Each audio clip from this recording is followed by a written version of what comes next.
Hey everybody, we'll see if this goes well. I've never really done one of these before, so hopefully that makes sense and everything I'm about to say, but fingers crossed.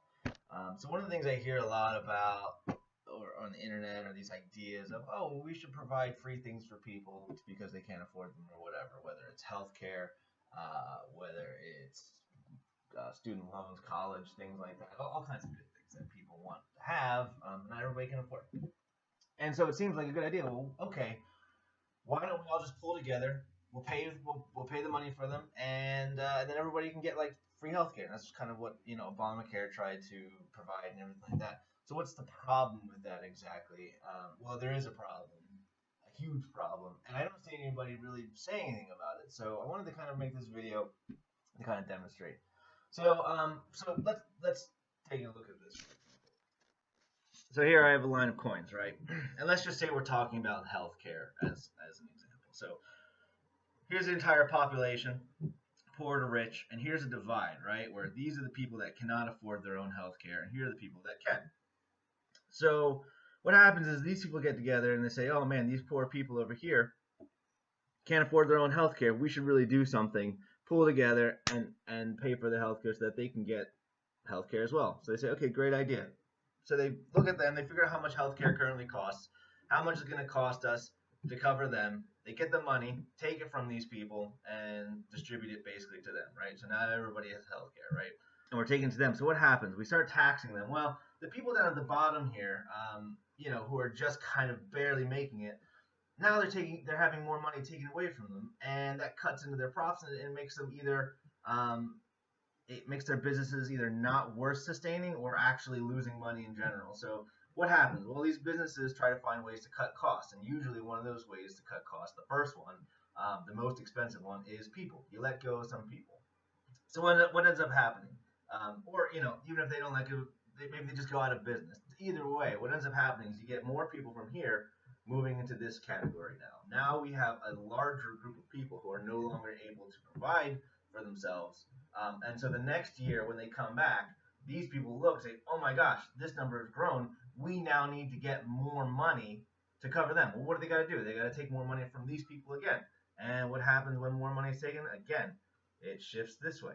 But it actually gets worse because not only are we needing to take more money from here because it's a larger population over here, but furthermore, the cost actually gets more expensive. So what happens when you increase demand for a product, right, without increasing the supply? Well, the price goes up, and that's exactly what's happening here. These people previously weren't part of the demand curve, and now these people are. So what we've done is we've artificially created more demand for a product, but we haven't actually increased the supply, and therefore price is going to go up. So not only is this population going to increase, but the price in general is going to increase. So it actually gets worse and worse and worse. Furthermore, it gets even worse because this is a quarter, right? What is this quarter actually worth? So this was minted by the Federal Reserve. If I take this over to the Federal Reserve and say, hey, what will you give me for this? They're basically going to say, well, we're not going to give you anything for it. There's a 7-Eleven down the street. Maybe go see if they'll give you something, right? Once upon a time, I used to be able to take this to the Federal Reserve and say, hey, what is this worth? And they say, well, it's worth this much amount of gold. And I say, okay, I want all the gold that this will give me, and they would give it to me. Obviously a little more to it than just that, but that was the gist, right? There was something to actually back this up. This was a representation of something tangible, which was gold.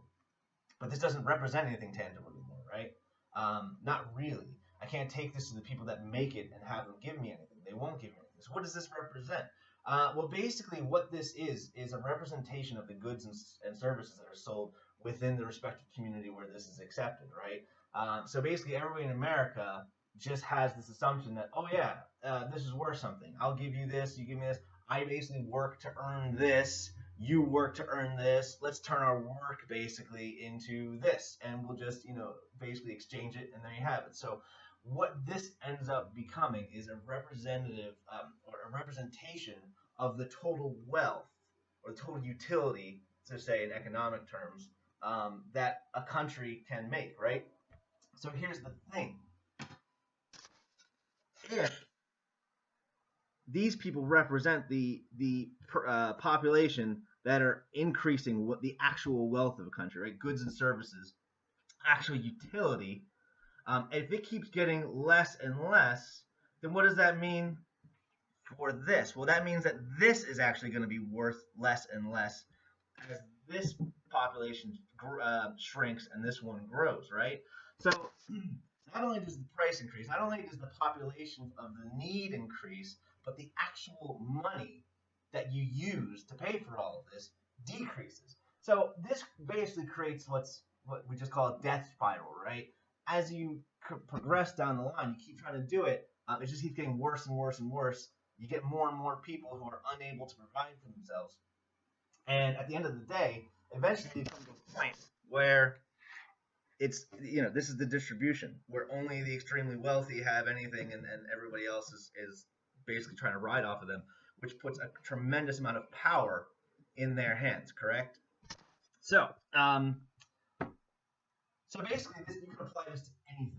Healthcare, and actually, there's two areas, right, that are super hyperinflated. No other industry that I know of has inflated like these two, and they also have the most government intervention, right? Healthcare and secondary education, right? So the government, even just before Obamacare, you had Medicare, Medicaid, all these benefits that were going out. Well, these all basically helped to basically bring us to where we are now, and Obamacare just made it even worse. You've probably seen premiums go up. I've seen them go up. My deductibles have gone up. My drug costs have gone up. Everything has gotten more expensive. This is one of the big reasons I have with, say, like Bernie Sanders, who thinks, oh yeah, we can just provide free stuff for everybody and everything will work out. Yeah, no, it won't, because you can't get around this. It's like gravity, right? I can make an aircraft. Well, I can't do it personally, but you can make an aircraft that can stay in the air for a very long time if you design it right. However, eventually it's gonna come down back to the earth, right? It just has to, because that's how it works. So you're not gonna get around this. And the thing that's troubling to me most is that most of the people, no, I shouldn't say most people, everybody I ever show this example to, it's never come into their mind, ever. Nobody's ever been shown this.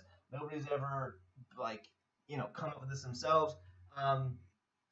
And this is nothing crazy. This is economics 101 just being applied, right? This makes sense, right? And despite what they may try to do to try to get around this fact, they're not going to. And the truth is that's what we're seeing right now. That's why things keep getting more expensive in this country. That's why healthcare has gotten so much more expensive. That's why secondary education has gotten so expensive. It just keeps getting worse. One of the things that people say, well, we just need to make it bigger. The reason it's not working right now is because we need to, it's not working how we really want it to. We need to make it bigger. We need to expand. We need to take more money. We need to give it to more people. So you remember in Spider-Man 2, right? Dr. Octopus, right? He develops this cold fusion technology, and he builds it. He thinks it's going to work, and it technically does work, but it causes all this destruction in its wake, right? And Spider-Man has to stop him. After Spider-Man stopped him the first time, he's thinking, and he's like, oh, well, what was the problem? You know what? Maybe we should make it bigger. That'll work, right? And then what happens? Well, it's bigger, it's brighter, it's working, but it's causing more destruction. It's like, okay, yeah, you can continue to expand these ideas, but it's just going to give you more destruction in its wake, right? It's just going to continue to bring down the entire system in general. I think that if you have never considered this before, you need to start considering it. And so I know some people are going to say, oh, well, the experts say that, expanding the social, healthcare system is going to work. It's going to be great. Well, that's what they said the first time. It was called the Affordable Care Act. It's supposed to be cheap. Like, what did they say? Premiums are going to go down. Quality is going to go up. It's going to be great. Rainbow, sunshine, everything. Well, it turned out not to be the case, even though the experts had said that it was going to, right? So this whole idea that, oh, the experts, first of all, it's not like the experts are never wrong, okay? The experts are wrong plenty of times, right? Two, there's experts on both sides of the field, right? To say that, oh, the experts just goes, well, no, that's not true. There's experts that go both ways. So at the end of the day, what you have to do is just kind of think for yourself and say, okay, well, does this make sense? And to me, it does. It makes absolute sense. there's more than one way to fix a problem, right? So as a business, if I'm running a business and I need to make more money, more profit. There's two ways you can do it. One, you can increase revenue, which is usually what people normally go to, right? Like, oh, we're just gonna make more sales. Well, that's not necessarily true. The other way is to cut costs, right? So how can we make healthcare more affordable for people? That's the question I want to answer because at the end of the day, you're always going to get people who just won't provide. It's not that they can't. There are people who literally can't provide for themselves, right? So physically disabled, mentally disabled. Obviously, I'm totally fine with helping those people, and I don't know anybody who's not, to be perfectly honest. Okay, but there are people who won't provide for themselves, either because they don't want to, or they don't want to make the right decisions to make that happen, right? Because they're hard decisions. And at the end of the day, I don't really care. Like, we can't worry too much about the people who just won't provide for themselves, right? Because if you won't provide for yourself, then why should anybody else be forced to provide for you, right? That's the question. What I want to do is I want to see healthcare and everything else that we need be affordable. That if you want to provide for yourself, you can. That is to me a reasonable solution. Will everybody have healthcare? Obviously not, because the people that won't do it won't do it, and that's all there is to it. Um, but the people that want to provide for themselves, like myself, like people people you know, people I know, people who are just really trying to like live life and not cause a lot of problems, just want to live their lives. They should be able to, and it's becoming harder. It's getting harder and harder and harder for people to basically make those ends meet. So anyway, let me know what you think. Comments, questions. I might even do another one of these later, but who knows? We'll see how this goes. Bye.